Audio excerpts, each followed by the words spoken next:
주는 그리스도시요 살아계신 하나님의 아들이시나이다. 하나님 감사를 드립니다.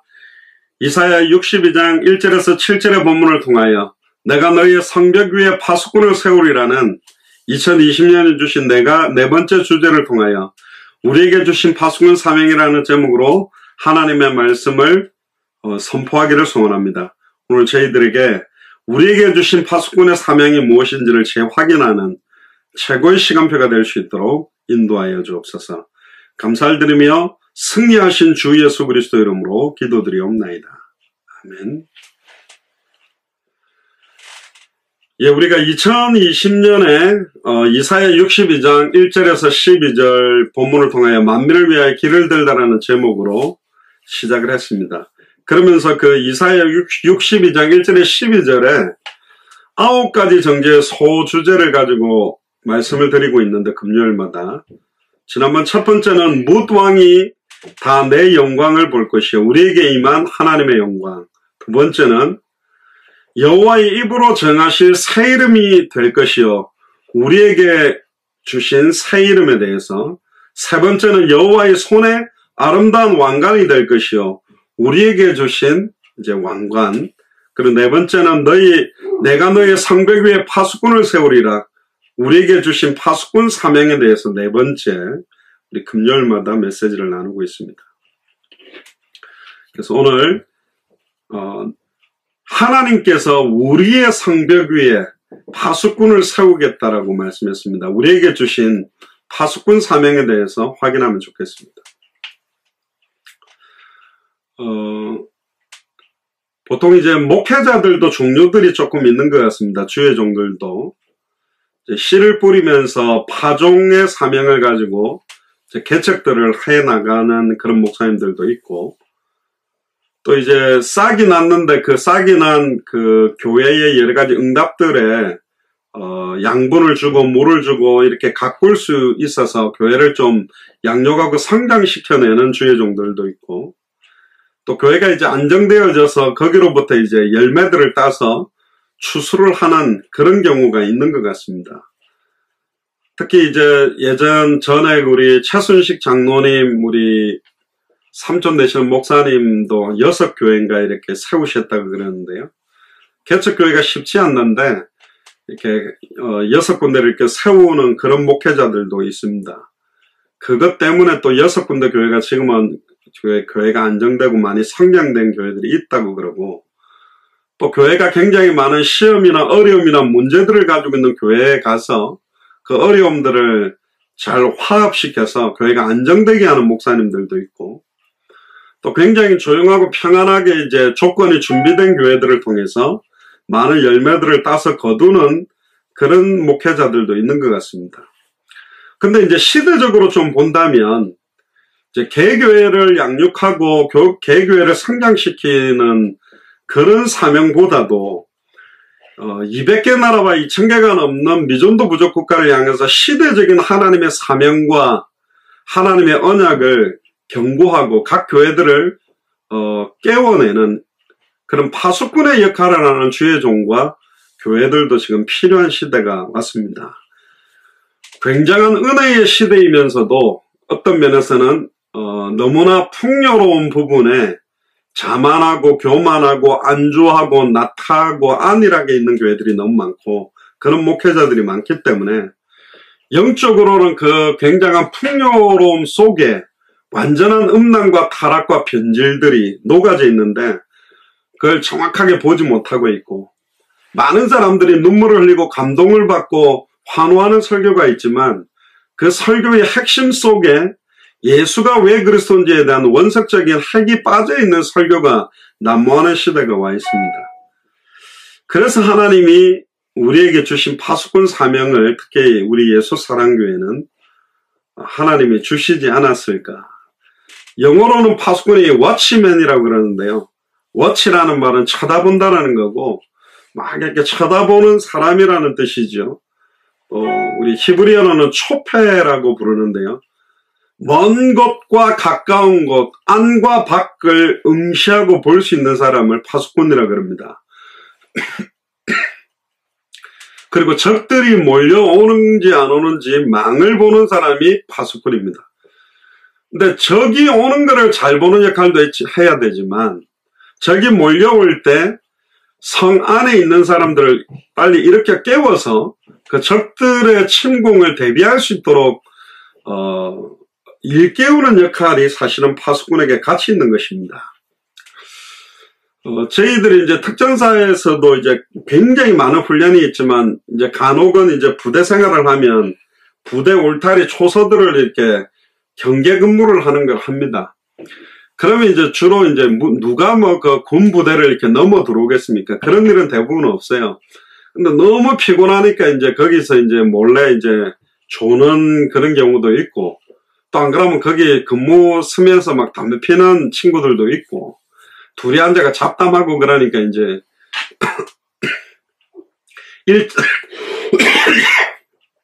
일찍 사령, 일찍 사관이라고 선임 하사, 선임 중사 상사분들이 순찰을 하거나 장교들이 순찰을 하는 경우가 있습니다.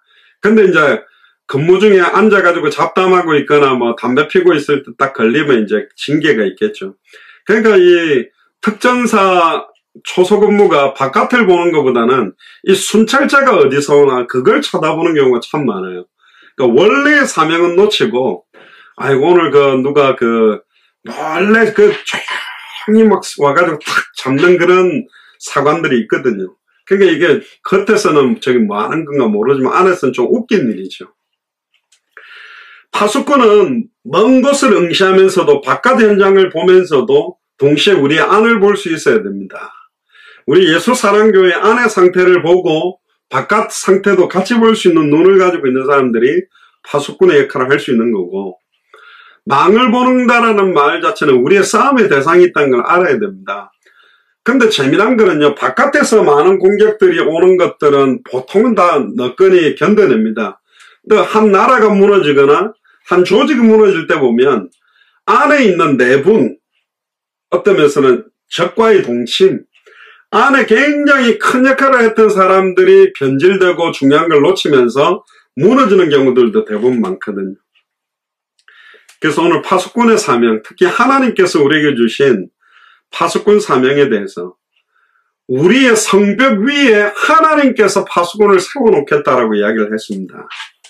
그래서 산 위에나 감옥이나 성벽이나 높은 망대 탑 같은 곳에 도적이나 적군들이 침입해 오는지 안 오는지를 정확하게 살펴서 안에 있는 아군들에게 빨리 알리고 빨리 일깨우는 역할, 그래서 전쟁에 승리할 수 있는 중요한 역할을 하는 사람들이 사실은 파수꾼입니다. 보통 군대에 보면 불침번이라고 있는데 다 잠자고 있을 때 총을 가지고 이제 막사 안에서 이렇게 경계하는 것도 조금의 파수꾼의 역할은 있겠죠.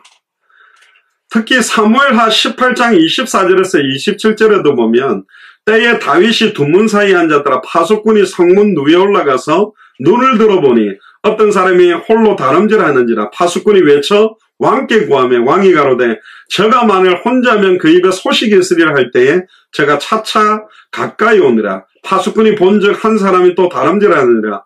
문지기에게 외쳐 이르되 보라 한 사람이 또 혼자 다름질한다 하니 왕이 가로되 저도 소식을 가져오느니라.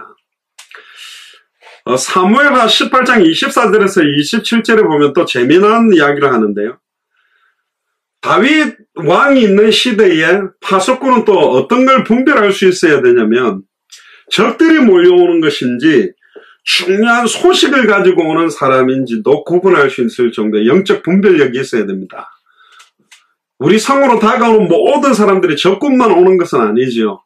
뭐 뒤에도 이제 우리 원방에서 처체에서 안기워서 아들과 딸들이 올 것이고 걸림돌을 제하고 200개 나라와 2000개가 넘는 미전도 부족 국가에서 수많은 선교사님들과 후대들이 들어오고 나가는 그런 응답들이 있겠죠. 근데 이게 적군인지 아군인지도 모르고 이게 뭐 구분을 못하는 경우들도 대부분 많기 때문에 특히 18장 27절에 사무엘하 파수꾼이 가로되 나 보기에는 앞선 사람의 다름질이 사독의 아들 하이마스의 다름질과 같고 왕이 가로되 저는 좋은 사람이니 좋은 소식을 가져오느니라. 여기 좋은 소식이라는 말은 뭐 지금 우리로 말하면 복된 소식, 복음이라고도 할 수 있는데 결국은 200개 나라와 2000개가 넘는 미전도 부족 국가에 진짜 생명운동, 말씀운동, 제자운동에 좋은 소식들이 들려지고 응답들이 또 전달되는 일들이 있을 겁니다. 특히 열왕기하 9장 17절에서 20절에도 보면 이스라엘 망대에 파수꾼 하나가 섰더니 예후의 무리에 오는 것을 보고 가로되 내가 한 무리를 보나이다. 요람이 가로되 한 사람을 말을 태워 보내어 맞아 평안이냐 묻게 하라. 한 사람이 말을 타고 가서 만나 가로되 왕의 말씀이 평안이냐 하시더이다 하매 예후가 가로되 평안이 내게 상관이 있는가? 내 뒤로 돌이키라 하니라. 파수꾼이 고하여 가로되 사자가 저희에게 갔으나 돌아오지 아니하더이다 하느니라. 다시 한 사람을 말을 태워 보내었더니 저에게 가서 가로되 왕의 말씀이 평안이냐 하시더이다 하매 예후가 가로되 평안이 네게 상관이 있는가? 내 뒤로 돌이키라 하니라. 파수꾼이 또 고하여 가로되 저도 저에게 갔으나 돌아오지 아니하고 그 병거 오는 것이 님시의 손자 예후의 모든 것 같이 미치게 모나이다. 특별히 이 왕은요, 평안의 말씀만 받기를 원하지, 하나님의 심판과 하나님의 공의의 말씀을 듣지 않으려고 하는 그 모습들을 보고 사실은 열왕기하 9장 17절에 20절에 또 굉장히 재미난 표현을 하고 있습니다. 말씀을 받는 걸 보면 그 사람이 진짜 당대 사개복음을 할 수 있을지 없을지, 진짜 축복을 받을 수 있을지 없을지가 판가름되거든요. 자기에게 딱 맞는 이야기, 자기의 마음에 흡족한 이야기, 내 형편에 힘이 되는 이야기는 아멘. 나한테 부담이 되거나 나하고 내 시간표와 내 형편에 맞지 않으면 옛날 말로 노맨 그렇게 말하는 게 아닙니다.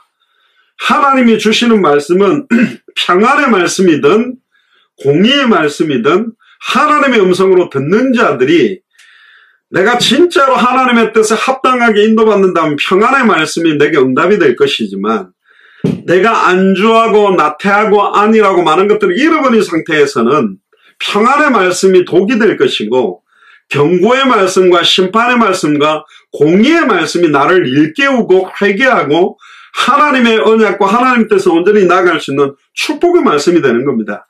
진짜 예수를 그리스도로 알고 믿고 순종하는 자들은 평안의 말씀이나 심판의 말씀이 동일한 축복의 말씀이라는 걸 깨달아야 되는데 많은 사람들이 그렇게 깨닫지 못하는 거죠. 임박한 하나님의 심판에 직면해 있던 이번 주 주일 강단에 이스라엘과 유다의 하나님은 평안의 메시지를 준 게 아니라 수많은 선지자들을 통해서 경고의 메시지를 두고 있습니다. 이 경고의 메시지가 사실은 축복입니다. 불이 났는데 예전에 제가 몇 번씩 말씀드렸는데요. 어떤 목사님이 이제 불이 났는데 설교를 하는 겁니다. 여러분들 집에 불이 났습니다. 앞방도 타고 뒷방도 타고 다 타고 있네요. 그렇게 말하는 게 맞습니까? 권사님 지금 집에 불 났어요. 빨리 불 끄고 119에 빨리 신고하세요. 그렇게 외쳐야 됩니까?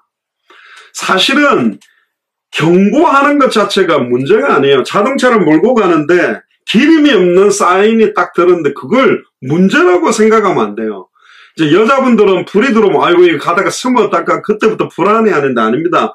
불이 들어오면 최소 3, 40km는 주유소를 찾아서 갈 수 있도록 사실은 미리 경고등을 띄워주는 거거든요. 그 경고가 차가 완전히 기름이 없어져서 멈추지 않도록 축복된 사인으로 받지 못하는 거예요. 문제로 자꾸 모든 것들을 문제로 받는 사람들이 있고 모든 것들을 축복으로 받는 사람들이 있다니까. 저는 수요 메시지에도 말씀드렸습니다. 자족하며 일치의 비결은 영적 문제가 문제가 아니고 영적 문제에 계속 영향력 받는 나 상태거든요. 그 영적 문제를 영적인 축복으로 깨달아 누리면 됩니다. 정신 문제를 정신적인 축복으로 깨달아 누리면 돼요. 마음의 문제를 마음의 축복으로 누리면 됩니다. 자꾸 그걸 문제다 이게 나를 힘들게 할 거다. 그 네 믿음대로 될지라. 그 믿음대로 응답받는 거예요. 나의 신음에도 응답하시고 하나님 우리를 눈동자같이 지키시는데 계속 내가 집중해야 될 포커스를 잃어버리기 때문에 자꾸 문제 자체에 집중하고 있거든요. 그래서 파수꾼의 사명은 적이 오는 것인지 좋은 소식을 갖고 오는 사람들인지 바깥에 대한 것들을 일깨우는 것도 있지만 안에 있는 것도 동시에 일깨울 수 있는, 먼 곳을 응시하면서도 가까운 곳을 응시할 수 있는, 교회 안을 볼 수 있으면서도 교회 밖을 볼 수 있는 사람들이 우리에게 주신 파수꾼의 사명과 역할이라는 거죠. 그래서 이 시대의 이사야와 같이 우리를 부르셔서 이사야 62장을 2020년에 저희에게 주신 겁니다. 특별히 이사야서 21장 6절에서 10절을 보면 이사야서에는 이렇게 나옵니다. 주께서 내게 이르시되 가서 파수꾼을 세우고 그 보는 것을 고하게 하되. 자, 파수꾼이 뭘 받는지 정확하게 알고 고해야 됩니다. 정확하게 고할 수 있어야 정확하게 대비를 하는 거죠. 어마어마하게 많이 몰려오는데 뭐 몇 명 안 옵니다. 이렇게 되면 사실은 그걸 충분히 막아낼 수 있는 준비를 못하는 거죠. 21장 7절에 보면 마병대가 쌍쌍이 오는 것과 나귀떼와 약떼를 보거든 자세히 유심히 들어라 하셨더니 파수꾼이 사자같이 부르짖기를 주여 내가 낮에 늘 망대에 섰었고 밤이 맞도록 파수하는 곳에 있었더니 마병대가 쌍쌍이 나오니이다. 그가 대답하여 가로되 함락되었다 함락되었다 바벨론이여 그 신들의 조각한 형상이 다 부셔져 땅에 떨어지게 하시도다. 너 나의 타작한 것이여 나의 마당의 곡식이여 내가 이스라엘 만군의 하나님 만군의 여호와께 들은 대로 너희에게 고하였노라. 자, 지금 200개 나라와 2000개가 넘는 미전도 부족 국가가 어떤 상황인지 냉철하게 우리 예수사랑교회 저를 비롯한 모든 중직자들과 우리 후대들이 어떤 상황인지를 일깨우는 역할들을 할 사람들이 사실은 필요한 겁니다. 뭐 안 되고 있는데 되는 것처럼, 되는데 안 되는 것처럼 이야기하는 것도 다 틀린 것이죠. 냉철하게 있는 그대로를 시간표를 봐야 우리가 어떤 인도를 받고 어떻게 어떤 역할을 할지가 사실은 나오는 겁니다. 특히 선지자 에스겔도 파수꾼이었습니다. 에스겔 3장 17절부터 27절 한번 펴보시면 중요한 내용입니다. 에스겔에게도 파수꾼의 사명을 주면서 굉장히 경고합니다. 인자야 내가 너를 이스라엘 족속의 파수꾼으로 세웠으니 1차적으로는 에스겔입니다만은 결국은 이 파수꾼의 실제는 예수 그리스도고 예수를 그리스도로 믿는 우리 또한 이 이스라엘 족속의 파수꾼, 영적인 이스라엘의 파수꾼으로 저와 여러분들을 세운 겁니다. 너는 내 입의 말을 듣고 나를 대신하여 그들을 깨우쳐라.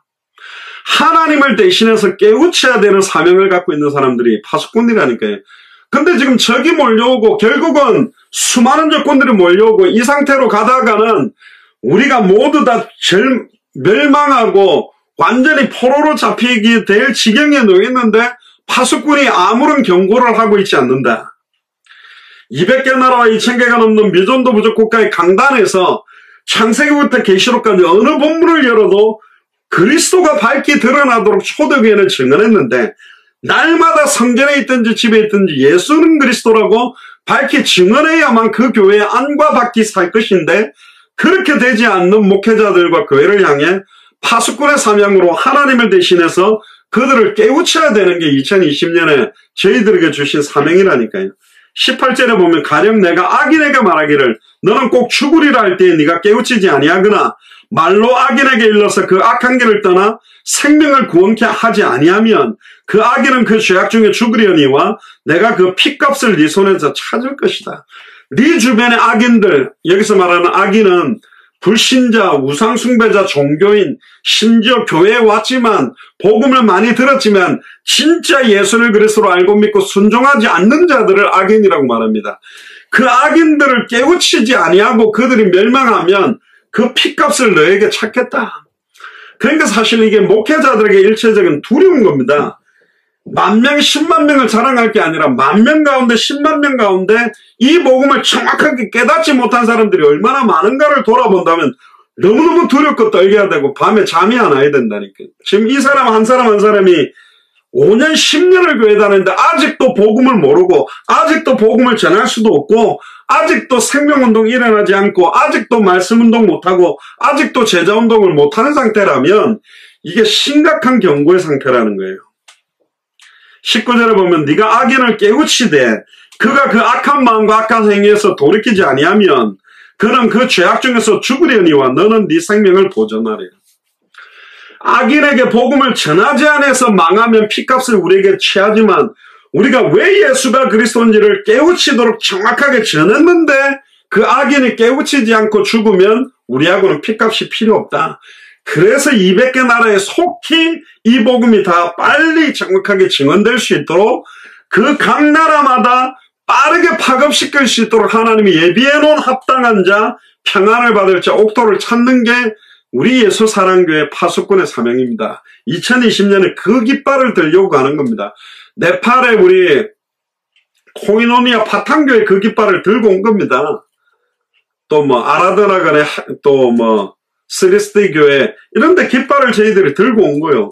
그 뭐 바울신학교에 깃발을 들고 온 거라니까. 그 깃발을 들었는데 그 깃발을 쳐다보지 않거나 그걸 관심을 안 뒀다. 장대에 매달린 노뱀을 쳐들었을 때 불뱀에 물린 자들이 쳐다보려고 고개를 드는 순간 나은 것처럼 그 깃발이 뭔지 의미를 쳐다보지 않아서 망한다. 그런 관계가 없는 거예요. 근데 갔는데 아무런 깃발을 들지도 않았다. 깃발도 갖고 가지도 않고 돌아다니고 있다. 그러면 이제 그 핏값이 우리에게 온다라고 경고를 하고 있습니다. 주변의 의인도 똑같다고 말하고 있습니다. 그리고는 뭐라고 이야기하시냐면 에스겔 3장 22절에 여호와께서 권능으로 내게 임하시고 또 이르시되 일어나 들로 나아가라. 내가 거기서 너와 말하리라 하시기를 내가 일어나 들로 나아가니 여호와의 영광이 거기 머물렀는데 내가 전에 그발 강가에서 보던 영광과 같은지라. 내가 곧 엎드리니 인자야 무리가 줄로 너를 동여매리니 네가 그들 가운데서 나오지 못할 것이다. 내가 네 혀로 입천정에 붙게 하여 너로 벙어리 되어 그들의 책망자가 되지 못하게 하리니 그들은 패역한 족속이니라. 이 이스라엘 민족과 유다가 얼마나 독하냐면 줄로 에스겔을 동여매서 입천정을 혓바닥에 입천정에 붙게 만들어서 절대로 예수가 그리스도란 말을 못하게 벙어리 상태로 만들어버리고 다시 오실 그리스도의 시간표를 말 못하게만 하는 거예요. 참 희한하죠. 사도행전 1장 1절에 11절에 보면 예수님이 그리스도고 죽었다가 십자가에서 부활하시고 승천했다가 성령으로 임하며 모든 족속으로 복음이 증거되고 난 다음에 올라가심을 본 그대로 다시 올 것이라고 11절에 되어 있는데 이상하죠. 지금 전 세계 교회 굉장히 많은 교회가 11절은 다 버려버려요. 사도행전 1장 8절까지만 잡고 올라가심을 본 그대로 다시 오실 것이다. 마태복음 24장 14절에 이 천국 복음이 모든 민족에게 증언되기 위하여 온 세상에 전파되니 그제야 끝이 온다. 큰 교회를 지으면 그제야 끝이 오는 게 아니고 성도들이 많이 모이면 그제야 끝이 오는 것이 아니라 교회 재정이 많아지면 그제야 끝이 오는 것이 아니라 200개 나라마다 성경의 복음이 성경의 전도운동으로 성경의 끝을 향하여 전달되면 끝이 오는 것입니다. 그래서 모든 사람이 들을 수 있도록 이 복음을 전달하는 방향이 되어야 된다니까요. 제가 쉽게 짧게 그런 이야기를 드렸습니다. 안양센터 위에 보면 안양대학교가 있습니다. 안양대학교가 뭐 몇 명인지 모르겠습니다. 한 2만 명 된다고 칩시다. 자, 안양대학교 2만 명 학생들 모두가 왜 예수가 그리스도인지 복음을 한 번만 들으면 주님이 온다고 칩시다. 그럼 우리는 뭐 해야 됩니까? 뭘 해야 됩니까? 안양에 큰 교회를 지어서 그 2만 명이 들어올 수 있는 걸 만드는 것도 좋은데 그 돈이 없다면 그게 우선하지는 않고 누가 나가서 어떤 내용을 정확하게 말할 수 있는 사람이 몇 명 있는가? 그러면 안양대학교가 각 건물이 문과대가 있고 상과대가 있고 법대가 있고 뭐 의대가 있고 뭐 상대가 있고 다양하게 있겠죠. 빨리 그 건물마다 기숙사마다 사람들을 배치해서 한 사람도 빠짐없이 왜 예수가 그리스도인지 안양대학교 입구뿐만 아니라 출근이 아니죠. 뭐 수업 받으러 학교 오고 또 집으로 가는 학생들뿐만 아니라 또 막 1번가로 나가고 저 안양역에 지하철 타러 나가는 애들뿐만 아니라 학교 안팎에 있는 아이들에게 교수들에게 그리고 각 또 그 건물마다 또 우리처럼 함께 복음을 전하는 학생들을 찾아내서 빨리 많은 사람들이 됐도록. 그래서 예전에 저희들이 보스턴 100세계 대학을 동시에 들어갈 때 모든 교수님들 방에다가 모든 학생들 이메일에 제자 편지를 보내서 왜 우리가 이 대학에 왔고 이 대학에 이 복음이 아니면 안 될 이유, 이 복음 때문에 함께 이 대학을 살릴 사람들을 찾기 위해서 파고 들어갔단 말이에요. 그러니까 지금 교회가 엉뚱한데 포커스를 맞추고 있는 겁니다. 제가 어떤 장로님하고 이야기를 하는데요. 저희 교회 분이 아닌데 교회를 크게 건축을 한답니다. 빚이 몇십억 있는데 무슨 교회를 건축합니까? 그랬더니 빚은 빚으로 막는 거라면서. 그렇기 때문에 건축을 해야 된다. 그래서 몇백억 공사를 하면 그 밀렸던 빚 다 갚고 할 수 있다는 거예요. 이런 식으로 가는 거구나. 그래서 자꾸 무리해서 교회들이 건축의 바람을 일으켜서 중직자들이 막 대출을 받고 중직자들이 막 무리를 해가지고 교회가 결국은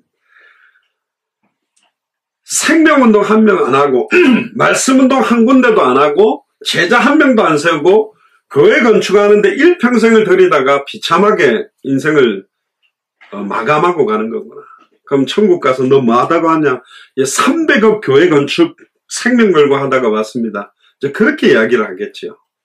천하보다 귀한 한 영혼 살리는 생명운동 다 잃어버리고 그 한 영혼을 영접만 시키는 게 끝나는 게 아니라 양육해서 말씀으로 뿌리내리는 너무너무 축복들을 잃어버리고 그들이 또 생명운동, 말씀운동, 제자운동 할 수 있는 제자로 세우는 이거는 다 잃어버린단 말이에요. 여러분들 신앙생활에 가장 가치 있는 면류관이요. 가장 값어치 있는 게 뭡니까? 어떤 뭐 직분 상승입니까?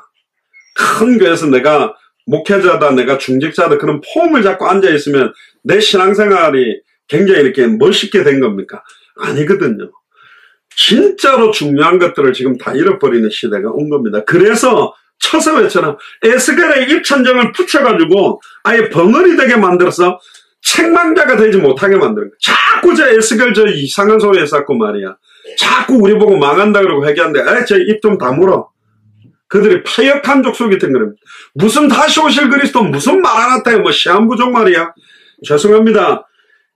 베레아가 귀신에 대해서 자꾸 이상하게 말하면 성경이 말하는 귀신의 정체를 정확하게 밝혀서 귀신의 세력, 사탄 마귀의 세력들을 분별하고 꺾을 수 있도록 만들어야 되고 시한부 종말 상태에 막 이상한 다미성교에다 이상한 막 시한부 종말단체가 이상한 종말관을 말할 때 성경이 말하는 종말론을 정확하게 가르치고 깨닫게 해서 마지막 때를 대비하고 마지막 때에 잘못된 시한부 종말 사상을 갖고 있는 사람들을 복음으로 살리는 역할을 하게 만들어야 된다니까요. 양치기 소년처럼 계속 거짓말을 해대니까 예수님 안 오는갑다고 관심을 다 놓치게 만들어서 도둑같이 임하는 주님의 재림을 준비하지 못하고 슬프면 이를 갈게 되고 흰옷을 입지 못하는 상태가 되는 사람들이 너무 많기 때문에 그것을 깨우치라는 것이 바로 파수꾼의 사명입니다. 에스겔 3장 27절에 보면 그러나 내가 너와 말할 때에 네 입을 열리니 아무리 그들이 네 혓바닥을 입천장에 붙여서 벙어리처럼 입을 갖다가 꽉 묶어버린다고 하더라도 뭐 영화 보면 테이프를 바르고 막 쇠가를 물려가고 아무 말 못하게 만든다 할지라도 네 입을 열리니 너는 그들에게 이르기를 주 여호와의 말씀이 이러하시다 하라. 들을 자는 들을 것이요 듣기 싫은 자는 듣지 아니하리니 그들은 패역한 족속이라. 전했는데 듣지 않았다. 그럼 빨리 발에 먼지를 털고 우린 다른 데로 가는 것입니다. 성경의 복음 전도 끝을 전했는데 어떤 선교사님이 자기 중심이고 동기를 가지고 자꾸 다른 방향으로 간다. 그럼 그렇구나 하고 다른 선교사를 찾는 거예요. 다른 예비된 합당한 자 평안을 받는 옥조를 찾는 거예요. 낙심할 필요가 없습니다. 예비된 사람을 찾는 거예요. 하나님이 쓰는 사람을 찾는 거예요.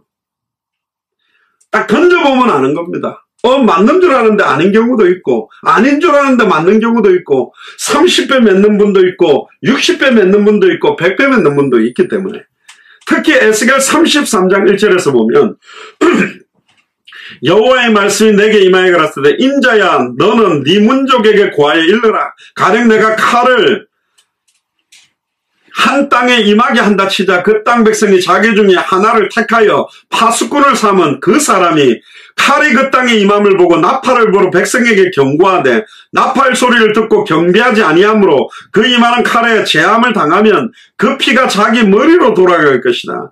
파수꾼이 서가지고 적들이 오는데 빨리 나팔을 불어서 빨리 정박이 안 하면 나중에 막 공격받고 나면 이 파수꾼의 목부터 잘라버리는 것입니다. 근데 나팔 소리를 듣고도 경비를 안 해갖고 망했다면 그건 파수꾼의 잘못이 아니요. 육제로도 그러나 파수꾼이 칼이 임함을 보고도 나팔을 불지 아니하여 백성에게 경고치 아니하므로 그 중에 한 사람은 그 임하는 칼에 재함을 당하면 그는 자기 죄악 중에 재함바 되려니와 그 죄를 내가 파수꾼의 손에서 찾을 것이다. 그래서 계속 경고하라고 이 에스겔에도 이야기를 하고 있습니다. 예레미야도 파수꾼의 사명을 받았습니다. 예레미야 51장 10절에 보면 여호와께서 우리의 의를 드러내셨으니 오라 시온에서 우리 하나님 여호와의 일을 선포하자. 화살을 갈며 방패를 굳게 잡아라. 여호와께서 메대 왕들의 마음을 격발하사 바벨론을 멸하시기로 뜻하시나니 이는 여호수아의 보수하시는 것 곧 그 성전에 보수하시는 것이라. 바벨론 성벽을 향하여 길을 세우고 튼튼히 지키며 파수꾼을 세우며 복병을 베풀어 방비하라. 이는 여호와께서 바벨론 거민에 대하여 말씀하신 대로 경영하시고 행하심이로다. 할렐루야. 예레미야에게도 바벨론 성벽을 향하여 길을 세워라. 튼튼히 지켜라. 파수꾼을 세워라. 각 도시마다 각 나라마다 파수꾼을 세워라. 성경의 복음의 깃발을 들 파수꾼, 성경의 전도가 이른 것이라고 깃발을 들 파수꾼, 성경의 끝에 대한 다시 오실 그리스도 마라나타의 깃발을 들 파수꾼을 세우라는 거죠. 호세아도 파수꾼의 사명을 받았습니다. 호세아 9장 8절에 13절에 보면 에브라임은 내 하나님의 파수꾼인데 선지자는 그 모든 행위에 새 닿는 자의 금을 갖고 또 그 하나님의 전에서 원한을 품었도다. 저희는 기브아의 시대와 같이 심히 패기한지라 여호와께서 그 악을 기억하시고 그 죄를 벌하시리라. 옛적에 내가 이스라엘 만나기를 광야에서 포도를 만난 같이 하였으며 너희 열조보기를 무화과나무에서 처음 맺힌 첫 열매를 본같이 하였거늘 저희가 바알보올에 가서 부끄러운 우상에게 몸을 들임으로 저희의 사랑하는 우상같이 가증하여졌다. 그 목마른 광야에서 포도를 만나서 따먹었을 때 얼마나 기쁩니까? 무화과나무 첫 열매가 났을 때 얼마나 기쁘겠습니까? 그런데 이걸 전부 배반하고 우상 숭배하고 세상을 사랑하고 각기 자길로 가고 해산에 찾는데 아이를 베고 잉태할 때가 해산의 시간표가 다 됐는데 그걸 알리는 자가 없다. 미가서 7장 1절의 4절에도 보면 미가 선지자에게도 파수꾼 사명을 줬습니다. 대부분 선지자들은 이 파수꾼의 사명을 겸하여 가지는 거죠. 지향이로다. 나는 여름 실과를 딴 후 포도를 거둔 후 같아서 먹을 송이가 없으며 내 마음에 사모하는 처음 익은 무화과가 없도다. 이와 같이 선인이 세상에서 끊어졌고 정직자가 인간이 없도다. 무리가 다 피를 흘리려고 매복하여 각기 그물로 형제를 잡으려고 하고 두 손으로 악을 부지런히 행하는도다. 그 군장과 재판자는 뇌물을 구하며 대인은 마음에 악한 사역을 바라며 서로 연락을 취하니 그들의 가장 선한 자라도 가시 같고 가장 정직한 자라도 찔레 울타리보다 더하도다. 그들의 파수꾼의 날 곧 그들의 형벌의 날이 임하였으니 이제는 그들이 요란하리로다. 얼마나 음란과 타락과 비리들, 수많은 목회자들과 중직자들의 엉뚱한 싸움과 엉뚱하게 자기만의 바벨탑을 만들고 자기만의 아방궁을 만들어내는 성경 건축이나 엉뚱한 데 집중하고 있는 것들이 다 무너지고 하나님의 심판할 때가 올 것이다. 건축하는 게 잘못된 게 아닙니다. 복음 가진 자들이 몰려든다면 해야 됩니다. 그러나 성전 건축 자체를 우상화시키고 육신화시키고 인본주의에 있어서 진행하기 때문에 하나님이 안 기뻐하는 거예요. 그래서 무너지는 겁니다. 또 진짜 하나님이 기뻐하는 성전들을 세울 때 철저하게 헌신한다는 축복을 받겠죠. 근데 그걸 육신적으로 받아버리니까 다 고통이 되는 것입니다. 나홈 선지자도 나홈 2장 1절에 2절에 파괴하는 자가 너를 치러 올라왔으니 너는 산성을 지키며 길을 파수하며 내 허리를 견고히 묶고 내 힘을 크게 굳게 할지어다. 여호와께서 야곱의 영광을 회복하시되 이스라엘의 영광 같게 하시니 이는 약탈자들이 약탈하였고 또 그 포도나무 가지를 없이 하였습니다. 수많은 사람들이 약탈자가 있다고 말합니다. 우리 안과 밖으로 빼앗아가는 것들이 있다고 말합니다. 그래서 안팎을 지킬 수 있는 파수꾼의 사명을 가진 자가 일어나야 된다. 하박국 2장 1절에 20절을 보면 하박국 선지자에게도 파수꾼의 사명을 강조하는데요. 내가 파수하는 곳에 서며 성루에 서리라. 그가 내게 무엇이라 말씀하실지 기다리고 바라보며 나의 질문에 대하여 어떻게 대답할지 보리라. 그리하였더니 여호와께서 내게 말씀하시되 하여 가라사대 너는 이 묵시를 기록하여 판에 명백히 새기되 달려가면서도 읽을 수 있게 만들어라. 묵시, 성경의 복음을 기록해서 판에 명백하게 새기라. 이 묵시는 정한 때가 있나니 그 종말이 속히 이르겠고 결코 거짓되지 아니하리라. 비록 더딜지라도 기다리라. 지체치 아니하시리라. 비록 더딜지라도 기다리라. 지체되지 않고 정령 응하리라. 지체된다고 다시 오실 그리스도의 시간표가 아닙니다. 두 번이나 강조합니다. 비록 더딜지라도 기다리라. 지체치 아니하리라. 비록 더딜지라도 기다리라. 지체되지 않고 정령 응하리라. 할렐루야. 이게 마라나타 신앙이요. 그래서 초대교는 마라나타로 인사한 겁니다. 주님 곧 오신다. 괜찮다. 다 넘어서자. 보라 그의 마음은 교만하여 그의 속에 정직하지 못하니 그러나 의인은 그 믿음으로 말미암아 살리라.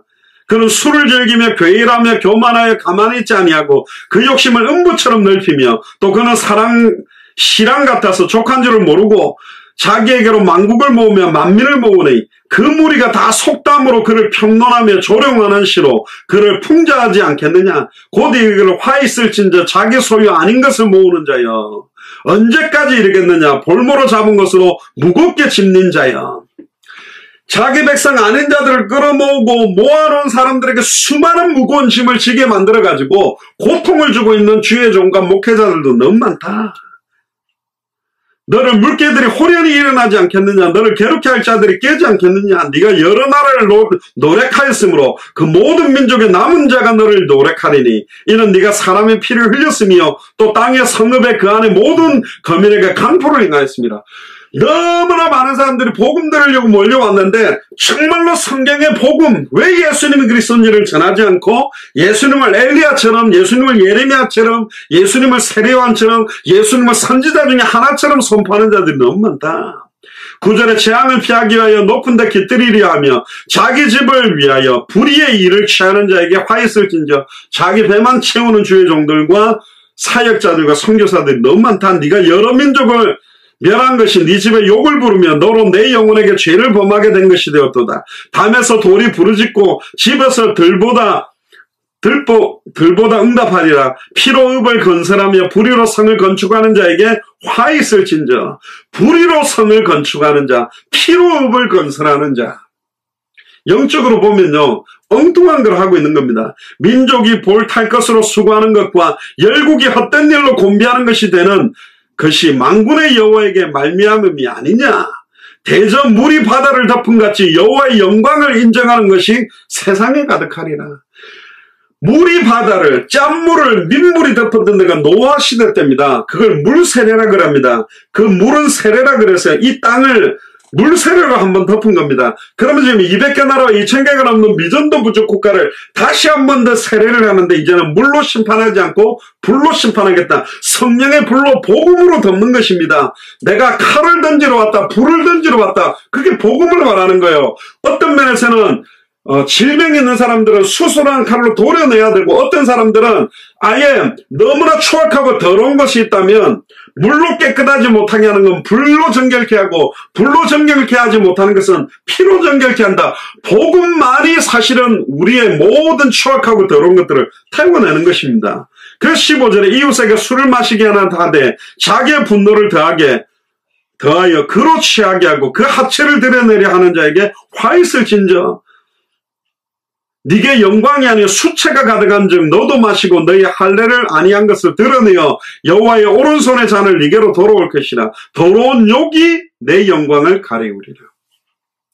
완전히 음란 타락을 방조하고 음란 타락을 자행하는 데 앞장서는 주의 종들과 선교사들과 중직자들도 너무 많습니다. 아예 추악하고 더러운 욕이 하나님의 영광을 가리우게 될 것이다. 대저 네가 레바논의 강포를 행한 것과 짐승을 두렵게 하여 잔해한 것, 곧 사람의 피를 흘리며 땅과 성읍과 그 모든 거민에게 강포를 행한 것이 내게로 돌아오리라. 피를 흘리게 만들었다, 강포로 행했다는 말은 진짜 주어야 될 복음과 생명과 말씀과 제자로서의 이유와 사명을 전달하지 않은 것을 말하는 겁니다. 18절에 새긴 우상은 그 새겨 만든 자에게 무엇이 유익하겠느냐? 부어 만든 우상은 거짓 스승이라. 만든 자가 이 말하지 못하는 우상을 의지하니 무엇이 유익하느냐? 나무더러 깨라 하며 말하지 못하는 돌더러 일어나라 하는 자여 화 있을진저. 우상에게 말하는 겁니다. 우상은 힘이 없어요. 자기가 만들었고 자기가 그 앞에 엎드려 절하고 있는 거라니까요. 그것을 교훈을 베풀겠느냐? 보라, 이런 금과 은으로 입힌 것인즉 그 속에는 생기가 도무지 없느니라. 오직 여호와는 그 성전에 계시니 온천하는 그 앞에 잠잠할지어다. 할렐루야. 스바냐에게도 파수꾼의 사명을 줬습니다. 스바냐 1장 14절에 18절에 보면 여호와의 큰 날이 가깝도다. 고도 심히 빠르도다. 여호와의 날이 오리로다. 용사가 거기 심히 애국하도다. 그 날의 분노의 날이요, 환난과 고통의 날이요, 황무와 파괴의 날이요, 캄캄하고 어두운 날이요, 구름과 흑암의 날이요, 나팔을 불어 경고하며 견고한 성읍을 치며 높은 망대를 치는 날이로다. 내가 사람들에게 고난을 내려 소경같이 행하게 하리니 이는 그들이 나 여호와께 범죄하였습니다. 또 그들의 피는 흘려져서 티끌같이 되며 그들의 살은 분토같이 될지라. 그들의 은과 금이 여호와의 분노의 날에 능히 그들을 건지지 못할 것이요 이 온 땅 모든 거민을 멸절하되 놀랍게 멸절할 것이다. 살려내야 되는데 완전 마른 뼈다귀 같은 그들에게 말씀이 되었다므로 뼈들이 붙고 생기가 들어서 일어나서 이스라엘의 군대로 살아가게 만들어야 되는데 도리어 멸절시키는 역할을 하는 사람들이었다. 성경의 구약 선지자들 뿐만 아니라 모든 선지자들, 지금 예수를 그리스도로 믿고 있는 우리에게 주신 사명이 바로 파수꾼의 사명입니다. 이사야 56장 10절에 12절을 보면 그 파수꾼들을 소경이요 다 무지하며 벙어리 개라. 여러분들 파수꾼이 소명이면 그 사명을 감당할 수 있습니까? 너무너무 무죄가 이게 군인지 적인지 아군인지 적군지 구분을 못하면 파수꾼은 사명을 감당할 수 있습니까? 벙어리 개랍니다. 짖지 못하는 개래요. 도둑형 멍멍멍 짖어야 되는데 짖지를 못하는 개라고 굉장히 강조하고 있습니다. 능히 짖지 못하며 다 꿈꾸는 자요 누운 자다. 다 들어누가 꿈꾸고 잠자고 있어요. 파수꾼 사명을 잃어버렸어요. 잠자기를 좋아하는 자니 이 개들은 탐욕이 심하여 족한 줄을 알지 못하는 자예요. 근데 뭐 밥 주는 거는 너무너무 많이 먹어. 그런데 아예 자기 역할은 못하고 있어. 그들은 몰각한 목자들이라. 여기서는 강조하죠. 몰각한 목자들이 벙어리 개요. 소경이요 무지하다고 말합니다. 다 자기 길로 돌이키며 어디 있는 자이든지 자기 이익만 도모하는 자다. 전부 자기 유익을 위해 자기의 소원과 자기 배불리는 쪽으로 하고 있는 사람들을 대한 경고입니다. 민수기 11장 3절에 10절을 보면 나팔을 불어서 구약시대 때 파수꾼들은 유월절, 맥추절, 속죄절, 적군의 침입, 나라의 위협을 알리는 나팔수들, 이 파수꾼의 역할들이 있습니다. 백성들 전체를 성막에 모을 때는 나팔 2개를 불어서 울려 불지 않고 은은하게 봅니다. 백성들 전체가 예를 들면 부 2가지 나팔을 부 평안하게 은은하게 부는 겁니다. 그거는 하나님께 나아가는 마음의 자세가 경건함으로 준비시키는 느낌으로 파수꾼이 부 은은하게 분답니다. 그리고 천부장이나 백부장, 50부장, 10부장이나 족장들을 모을 때는 나팔 1개를 가지고 붑니다. 그는 백성들의 대표 한 사람씩 나오라는 사인이었고, 나팔을 힘차고 울려 불 때는 이스라엘 진이 질서를 유지하고 진군하라, 앞으로 나아가라 할 때는 나팔을 빵 하고 힘차게 붑니다. 그리고 나팔을 짧게 계속 강하게 부는 거 빠빠빠빠빠빠빠 불든지, 뭐 요즘 사이렌 경찰차나 소방차가 사이렌 소리가 다릅니다. 나팔을 짧게 불 때는 대적과 전쟁을 할 때 사기를 막 북돋을 때 옛날에 부부젤라 축구하면 부부부 너무 시끄럽다고 못 불게 합니다만 나팔을 짧게 강하게 계속 부르는 거는 대적과 전쟁을 할 때 사기를 북돋는 거예요. 뭐 우리나라 보면 팡팡팡팡 대한민국 하듯이 이 나팔을 갖다가 강력하게 부는 겁니다. 그리고 거룩한 절기에는 제물 위에서 나팔을 붑니다. 그는 기쁨과 소원을 하나님께 연락드리는 신호로서 파수꾼도 불고 제사장도 붑니다. 그러니까 이 나팔이 여러 부는 것들이 틀려요. 목회자들마다 설교 포커스도 다 다르겠죠. 뭐 굉장히 은사를 강조하는 쪽, 또 굉장히 어떤 박애주의고 사랑을 실천하는 쪽 다양한 메시지 포커스가 있겠지만 사실은 은사운동의 핵심도 예수 그리스도 복음으로부터 은사가 나타나야 돼요. 진짜 예수를 그리스도 아는 자가 할 수 있는 게 박애입니다. 진짜 예수를 그리스도로 믿는 자들이 할 수 있는 게 사회개혁이요. 진짜 예수를 그리스도로 믿는 자들이 사실은 말씀들을 정확하게 가르칠 수 있는 것입니다. 그래서 바울은 고린도전서 14장 8절에 나팔이 분명치 못한 소리를 내면 누가 전쟁을 예비하느냐. 저와 여러분들이 희미한 소리를 내면 이게 죄송합니다. 똥인지 된장인지 구분도 못하고 이게 복음인지 율법인지 구분도 못하고 전달하고 앉아있으면 어떻게 전쟁을 예비하냐. 요엘서 2장 1절에 보면 예루살렘에 파멸이 임박한 하나님의 계시를 받고 충격받았던 요일이 이렇게 말합니다. 시온에서 나팔을 불며 나의 성산에서 호각을 불어 이 땅 거민으로 다 떨게 해라. 여자들이 막 호각 들고 다니잖아요. 막 따라오면 빽 부는데 안 따라와서 부는 사람도 있죠. 빽빽 나 좀 따라오라고. 잘못 부르면 안 됩니다. 진짜 의미를 알고 불러야 돼요. 특히 이스라엘 잘못된 금식, 잘못된 주일 성수, 그들이 저주받고 망하는 걸 보고 이사야 59장 1절에 네 목소리를 나팔같이 날려 내 백성의 허물과 죄를 책망하라. 우리의 목소리를 나팔같이 날리라고 그럽니다. 한마디도 땅에 떨어지지 아니하고 성취될 복음을 우리 입에 두었는데 이걸 말 안 한다. 목을 잘랐다니까 구약시대 때는. 파수꾼의 사명들이 굉장히 많이 있습니다. 시간이 좀 너무 많이 돼서 다 못 찾겠습니다만은 적의 상태와 적진을 정확하게 볼 수 있는 사명을 사무엘 18장 24절에 27절에 주시고 자기가 살피고 깨달은 것을 상관이나 백성들에게 알리는 역할을 하는 파수꾼도 있습니다. 열왕기하 9장 17절에 20절.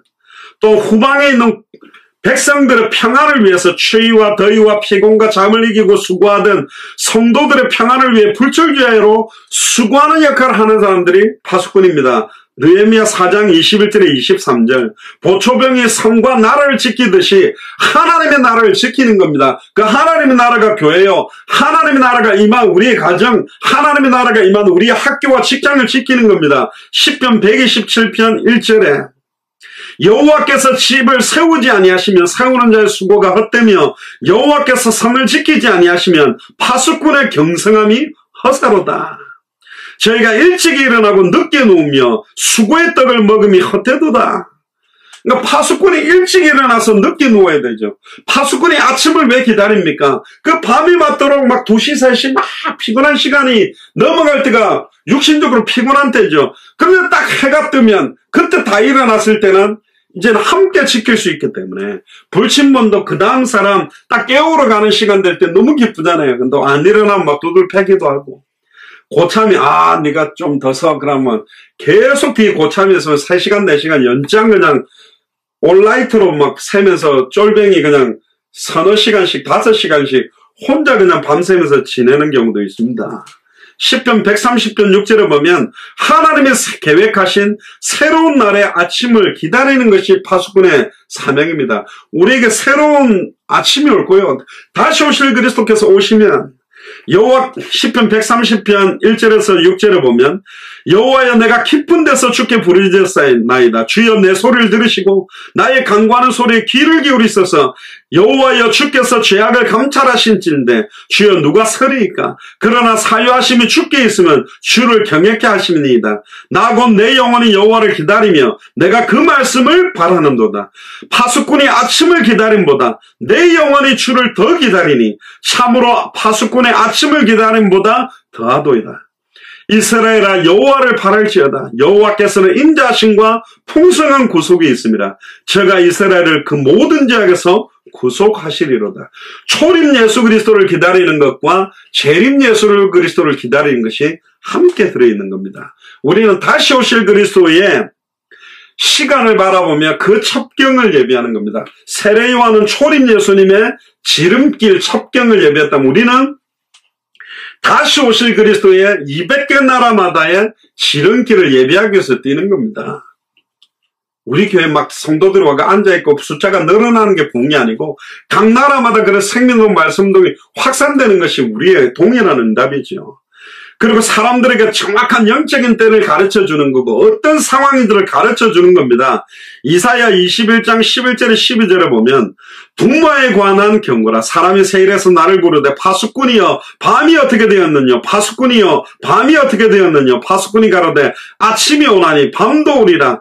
네가 물으려 하거든 물어라. 너희는 돌아올지니라. 아라비아에 관한 경고라. 드단 대상이여 너희가 아라비아 숯불에 유수가리라. 대마 땅의 거민들아 물을 가져다가 목마른 자들에게 주고 떡을 가지고 도피하는 자들을 영접해라.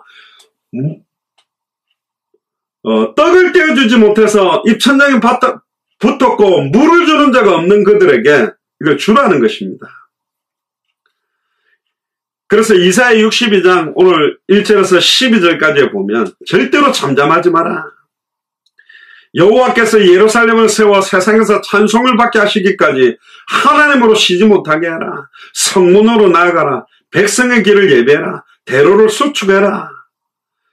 정말로 다시 오실 그리스도를 바라보면서 저와 여러분들이 이 파수꾼의 사명을 회복해야 됩니다. 성경 하나만 읽고 마치겠습니다. 이사야 40장을 펴보시기 바랍니다. 이사야 40장에 중요한 메시지를 주셨는데요. 3절부터 보면 외치는 자의 소리에 가로되 너희는 광야에서 여호와의 길을 예배하라. 사막에서 우리 하나님의 대로를 평탄케 하라. 골짜기마다 도두어지며 산마다 작은 산마다 낮아지며 고르지 않은 것이 평탄하게 되며 험한 곳이 평지가 될 것이다. 영적인 의미입니다. 교만들은 무너뜨리고요. 굉장히 압제당하고 눌리고 천하고 미련하고 멸시받던 자가 일어나게 되는, 그리고 완전히 강대국과 아예 어려움 당하는 그런 나라들이 역할들이 이제 바뀌어져 버리게 될 것이다. 여호와의 영광이 나타나고 모든 육체가 그것을 함께 보리라. 말하는 자의 소리에 가로되 외쳐라. 대답하되 내가 무엇이라 외칠까? 그럼 파수꾼이 뭘 외쳐야 되냐? 내용이 나옵니다. 가로되 모든 육체는 풀이요 그 모든 아름다움은 들의 꽃과 같으니 푸른 마르고 꽃은 시듬은 여호와의 기운이 그 위에 붐으로 이 백성들은 실로 풀이로다. 푸른 마르고 꽃은 시드나 우리 하나님의 말씀은 영영이 서리라 하라. 할렐루야. 예수가 그리스도라는 이 복음만 영원하다. 우리의 육체는 풀이다. 우리가 받는 이 땅의 영광은 풀의 꽃이다. 다 시들 것이다. 오직 예수가 그리스도라는 이 복음만 영원하다. 그렇게 외치라고 말합니다. 9절을 보세요. 아름다운 소식을 시온에 전하는 자여 너는 높은 산에 올라라. 아름다운 소식을 예루살렘에 전하는 자여 너는 힘써 소리를 높이라. 두려워 말고 소리를 높여 유다의 성읍들에 이르기를 너희 하나님을 보라 하라. 여호와의 구원을 보라. 하나님을 보라. 건물에 불이 났을 때 빨리 불이야 이거 사람들 빠져나오게 하게 외쳐야 되는데 불이야 불이야 뭔 불이지 불이야 빨리 나오세요 빨리 그렇게 말해갖고는 안 된다는 거 쳐서 외치라고 그럽니다. 10절에 보세요. 보라 주 여호와께서 장차 강한 자로 임하실 것이요 친히 그 팔로 다스릴 것이라. 보라 상급이 그에게 있고 봉이 그 앞에 있으며 그는 목자같이 양무리를 먹이시며 어린 양을 그 팔로 모아 품에 안으시며 젖먹이는 암컷들을 온순히 인도하시리로다. 초림 예수 그리스도와 다시 오실 그리스도의 비밀이 같이 여기 있습니다. 12절은 누가 손바닥으로 바닷물을 헤아렸으며 뼘으로 하늘을 지었으며 땅에 티끌을 되에 담아 보았으며 명칭으로 산들을 간칭으로 작은 산들을 달아보았으랴. 누가 여호와의 신을 지도하였으며 그의 모사가 되어 돌을 가르쳤겠느냐. 그가 누구로 더불어 의논하셨으며 누가 그를 교훈하셨으며 그의 공평의 도를 가르쳤으며 통달의 도를 보여주었느냐. 누가 하나님하고 의논합니까? 누가 하나님을 교훈합니까? 누가 하나님을 깨닫게 만듭니까? 말이 안 되잖아요. 15절에 보라.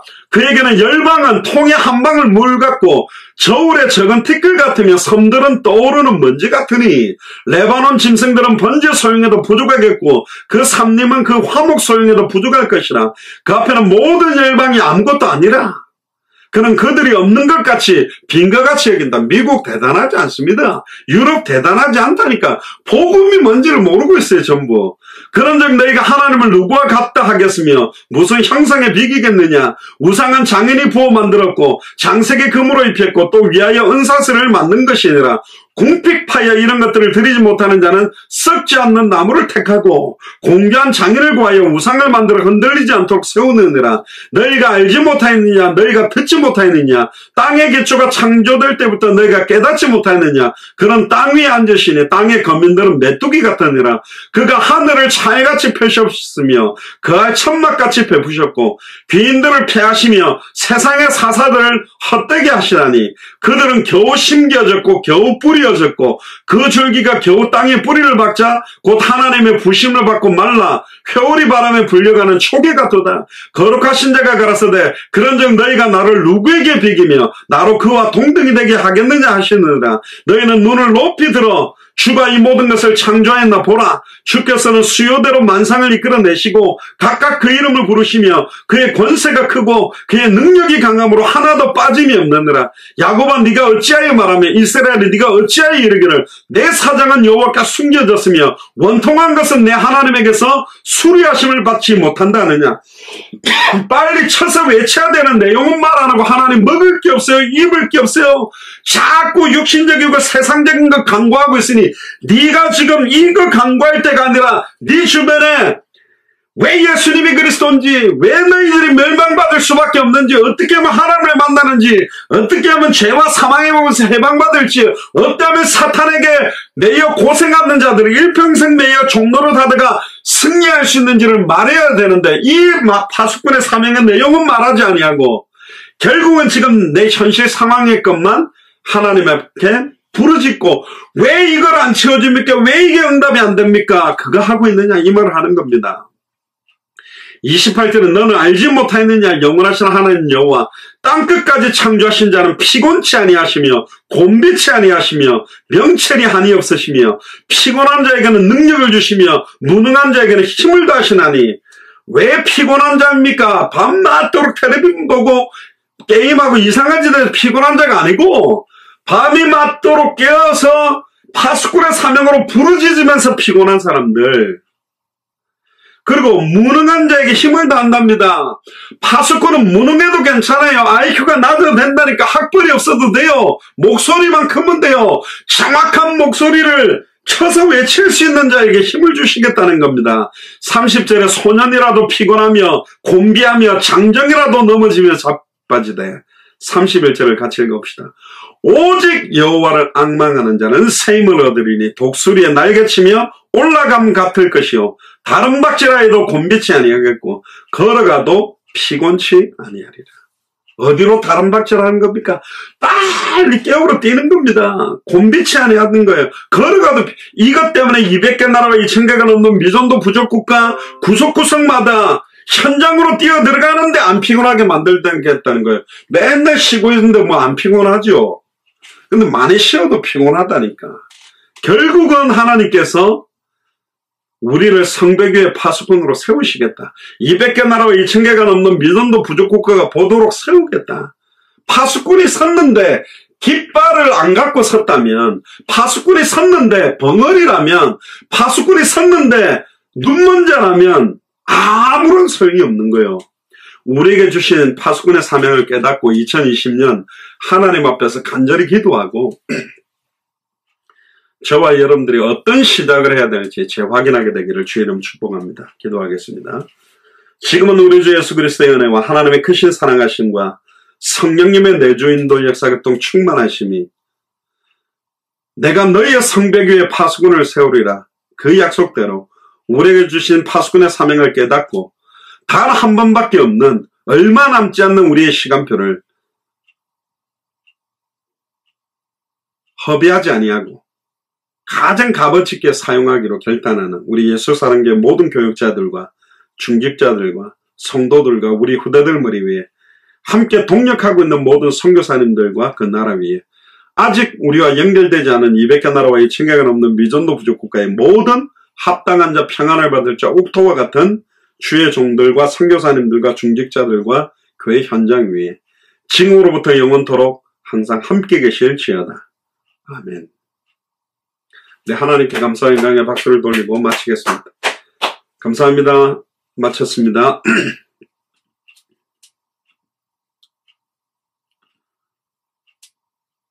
수고하셨습니다.